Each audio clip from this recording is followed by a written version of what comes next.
Hi everyone, welcome to week 33 of a grid design every week.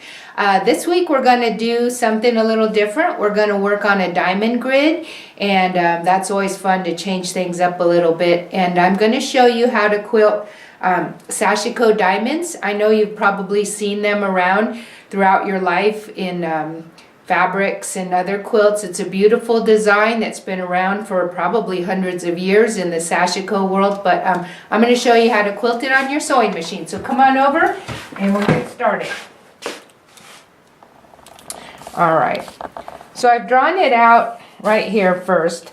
First of all, you want to quilt in your grid. So the black lines denote my diamond grid that on your quilt you'll stitch in, and I did it on my quilt already last night with the ruler and the ruler foot.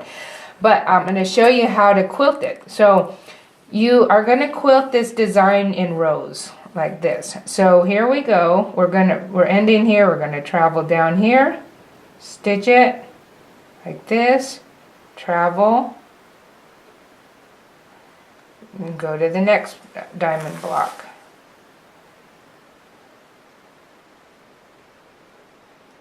So it just stays a continuous design. If you're working on a long arm or even a domestic with a bigger grid, like say 2-inch diamonds, you could actually use your rulers and get these lines perfectly straight. But we're working on this small grid, and that's really not feasible. At least in my opinion, it's not. So this is how we do that. So let me show you on the machine. I've already done a little bit so you can see how pretty it's looking. Alright, get my rubber fingertips on so I can grip my quilt. Alright, so I'm working down this row right here. We're going to travel right into our next block.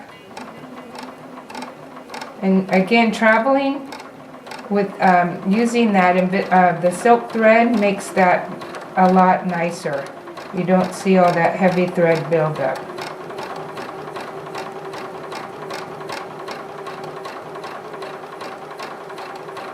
So here we are in a funny little corner. You just have to do a partial design. Alright, let's travel up to our next row. And again, we'll start with the corner.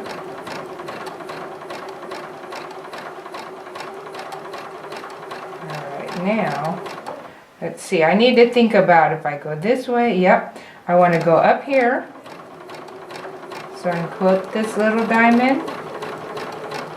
Go in here and divide that space. And then I'm where I need to be to travel along that line.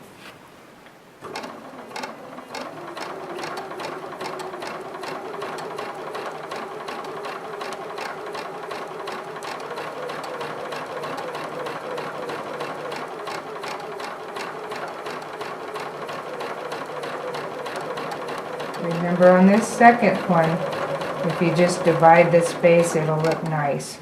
That one was a little wonky, but we're not going to worry about it.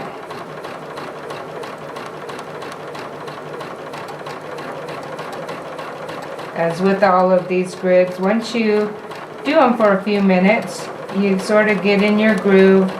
You know how to make them more symmetrical every time. In other words, you perfect them as you get more used to quilting them.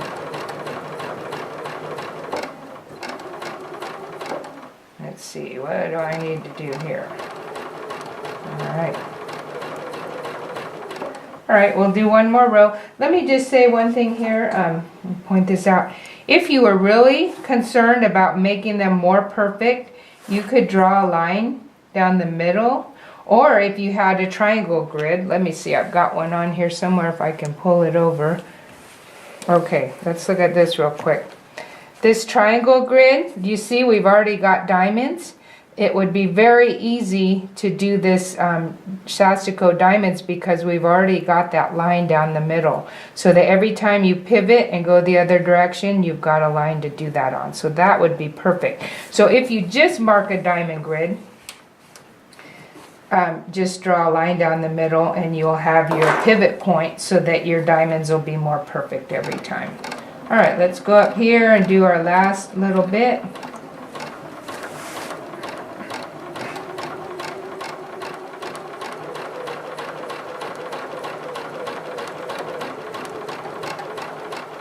Yes, mine are far from perfect, but it's all right.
Alright, I think we're going to finish this up.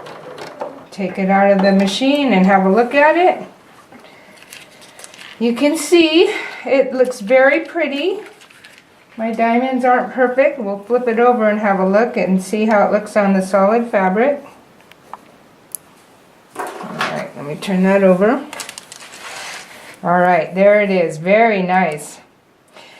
Stitching those grid lines in first too really makes your design, even though the interiors of them aren't perfect, it kind of fools the eye. So that's going to be a really beautiful one in your quilts, and I hope you guys will incorporate that into some of your future quilts.